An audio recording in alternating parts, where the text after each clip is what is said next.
Hi friends, welcome to Mom and Daughter's Kitchen. இன்னைக்கு நாம பார்க்க போகிறது வெனிலா ஐஸ்கிரீம்.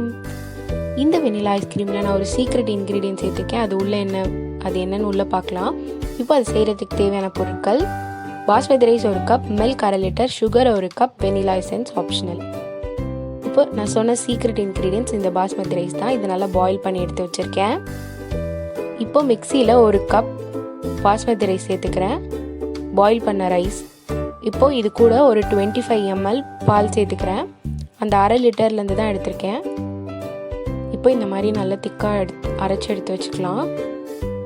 இப்போது இந்த மாதிரி பேனில் அரைச்சி வச்சுருக்கதை இதில் சேர்த்துடலாம். வடிகட்டுறதுல சேர்த்துக்கோங்க. பிகாஸ் அரிசி உங்களுக்கு அரையிலன்னா உள்ளே போயிட்டு நமக்கு ஐஸ்கிரீம்லாம் நல்லாவே இருக்காது. ஸோ இப்போ இந்த மாதிரி நல்லா கிளறி விடுங்க. கொஞ்சம் கொஞ்சமாக அது கீழே கொட்டும். இந்த மாதிரி நல்லா திக்காக இருக்குது பார்த்தீங்களா? இதை நீங்கள் தூர போட்டுடலாம்.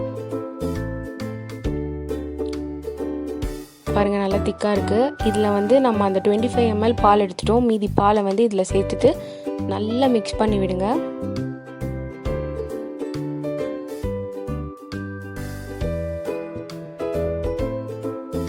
பாருங்கள், நல்லா இருக்குது திக்காக. இப்போது இதில் 1 கப் சுகர் சேர்த்துக்கிறேன். இப்போ அதையும் சேர்த்து இப்போ நல்லா கிளறி விடுங்க. இதெல்லாம் நான் இன்னும் அடுப்பில் வைக்கிறதுக்கு முன்னாடியே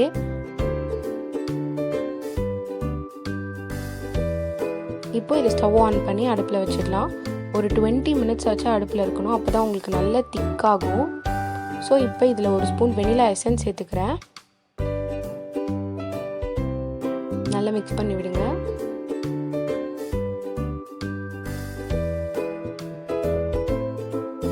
இப்போ இந்த மாதிரி ஓரத்தில் இருக்கிறதெல்லாம் எடுத்து விட்டுருங்க. இது ஆல்மோஸ்ட் ஒரு 30 மினிட்ஸ் இருந்திருக்கு. ஸ்டவ்வில் தான் இருந்திருக்கு. பாருங்கள், நல்லா திக்காக வந்திருக்கு. நல்லா கொதி வந்துருச்சு. இப்போ நம்ம ஸ்டவ் ஆஃப் பண்ணிடலாம். இப்போ இதை ஒரு பவுலில் ட்ரான்ஸ்ஃபர் பண்ணிடுறேன். இப்போ இதை ஒரு மூடி போட்டு ஒரு 6 to 7 hours ஃப்ரிட்ஜில் வச்சிடலாம். பாருங்கள், நல்லா திக்காக இருக்குது. இப்போ இதை க்யூபாக கட் பண்ணிடலாம். இது நான் 6 hours கழிச்சு எடுத்திருக்கேன்.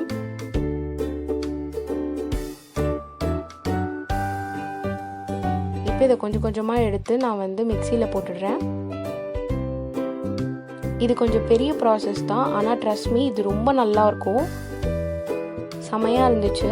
கண்டிப்பாக ட்ரை பண்ணி பாருங்கள். இப்போ இதை மிக்சியில் போட்டு அரைச்சி வச்சுருக்கேன். இது நல்ல ஒரு ஷேக் மாதிரி இருக்குது. இப்போ இதை அதே பவுலுக்கு ட்ரான்ஸ்ஃபர் பண்ணிடுறேன்.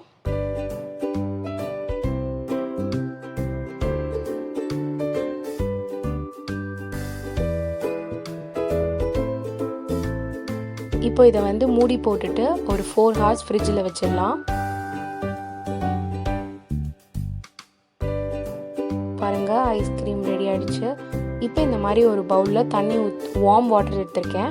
அதில் இதை வச்சிடலாம். அப்போ தான் உங்களுக்கு ஈஸியாக ஐஸ்கிரீம் வரும். இந்த மாதிரி வந்துருச்சு.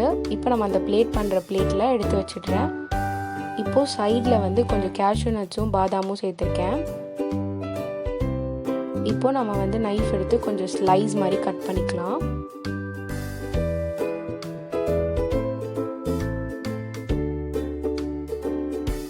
உள்ள பாருங்க, செம்ம சாஃப்டா இருக்கு.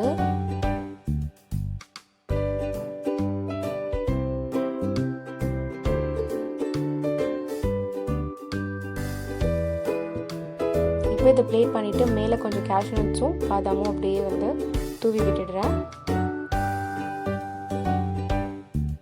சூப்பரான வெனிலா ஐஸ்கிரீம் ரெடி ஆகிடுச்சு. கண்டிப்பாக இதை ட்ரை பண்ணி பாருங்கள்.